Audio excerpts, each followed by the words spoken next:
ഉടനെ ഒരു ജോലി തരപ്പെടുത്തിയില്ലെങ്കിൽ എല്ലാം തകരാറിലാവും. എന്നാലും എൻ്റെ ഭാഗത്തു നിന്ന് ഒരു തെറ്റും ഉണ്ടാകാതെ അവരെൻ്റെ സെക്യൂരിറ്റി പണിയിൽ നിന്ന് പിരിച്ചുവിട്ടത് എന്തിനാ?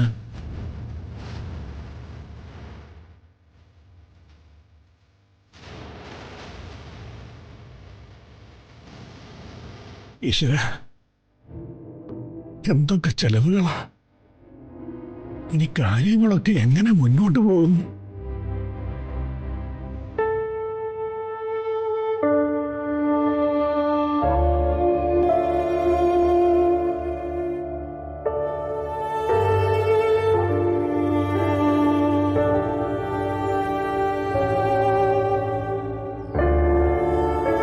എന്നോടൊപ്പം കമ്പനി ജോലി ചെയ്തിരുന്ന പലർക്കും സ്വന്തമായിട്ട് വർക്ക്ഷോപ്പുണ്ട്.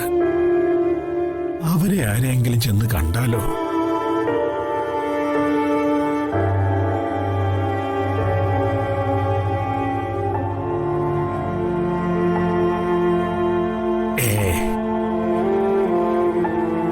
അത് ശരിയാവില്ല.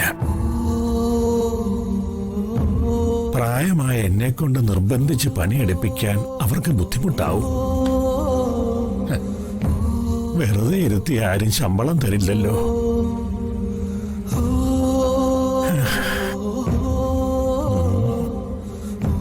വേണ്ട, അവരെ ഒന്നും ധർമ്മസങ്കടത്തിലാക്കുന്നത് മര്യാദയല്ല.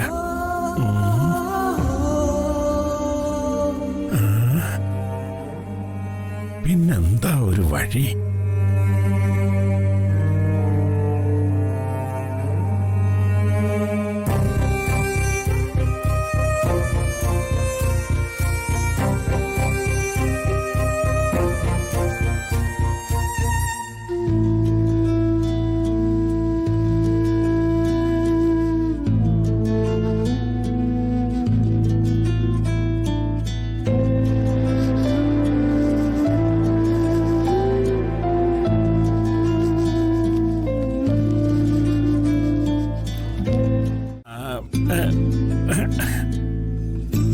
ഇന്ന് മാധവേട്ടൻ വേറെ ഒരു സാമട്ടിൽ നിൽക്കുന്നു, അതുകൊണ്ട് ചോദിച്ചതാ. ഓ, അതോ, ഞാൻ റെഡി ആയിട്ടിരിക്കുവാ. മാധവേട്ട, ഇന്നലെ പാവം ജഗനെ കണ്ടപ്പോ എനിക്ക് സങ്കടം തോന്നി. ഒരു വർക്ക്ഷോപ്പിൽ കരിയും പുകയും പിടിച്ച് കഷ്ടപ്പെടുക പാവം. കണ്ടപ്പോ എനിക്ക് സഹിക്കാൻ പറ്റിയില്ല. എന്താ ചന്ദ്രു, വർക്ക്ഷോപ്പ് ജോലിയോട് നിനക്കൊരു പുച്ഛം തോന്നുന്നു? ഇത്രയും നാളും നീ ജീവിച്ചത് ആ പണിയെന്ന് കിട്ടിയ കൂലി കൊണ്ടാ. അതല്ല മാധവേട്ട, കോടീശ്വരനായിട്ട് വളർന്നവനാ ജഗൻ. നമ്മുടെ മോളുടെ കഴുത്തിൽ താലി കിട്ടിയപ്പോ ഈ ഒരു അവസ്ഥയിലേക്ക് മാറിയില്ലേ, അതാ. അത് നീ പറഞ്ഞത് സത്യവാ ചന്ദ്രു. പക്ഷേ സ്വന്തം ഭാര്യയെ പട്ടിണിക്കിടാതിരിക്കാൻ കരിയും പുകയും കൊണ്ട് വർക്ക്ഷോപ്പിൽ പണിയെടുക്കുന്ന ജഗനെ കണ്ടപ്പോ നിനക്ക് അഭിമാനം തോന്നിയില്ലേ? തോന്നി.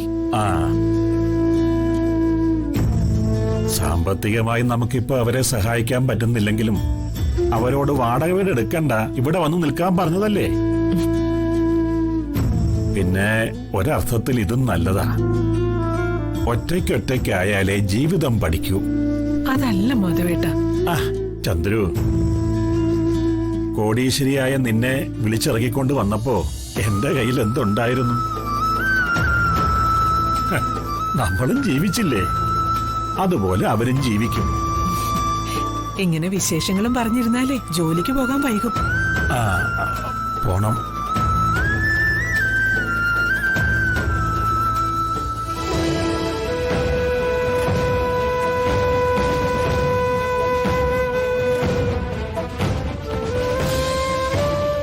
ഞാൻ ചന്ദ്രികയുടെ അടുത്തു നിന്നും ഇതുവരെ ഒന്നും മറച്ചു വെച്ചിട്ടില്ല. ജോലി നഷ്ടപ്പെട്ട വിവരം ചന്ദ്രികയെ അറിയിക്കണോ? എത്ര കാലമെന്ന് വെച്ചാ അത് മറച്ചു വെക്കുന്നത്? ജോലിയില്ലാതെ ജോലിക്ക് പോകണമെന്നും പറഞ്ഞ് പാവൻ ചന്ദ്രികയെ കൊണ്ടിങ്ങനെ ഭക്ഷണപ്പൊതി ഒരുക്കിക്കുന്നത് വലിയ പാപമാണ്.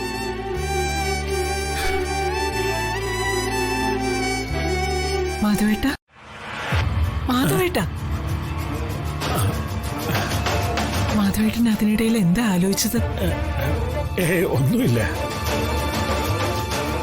മതി, വേഗം പോകാൻ നോക്ക്. ആ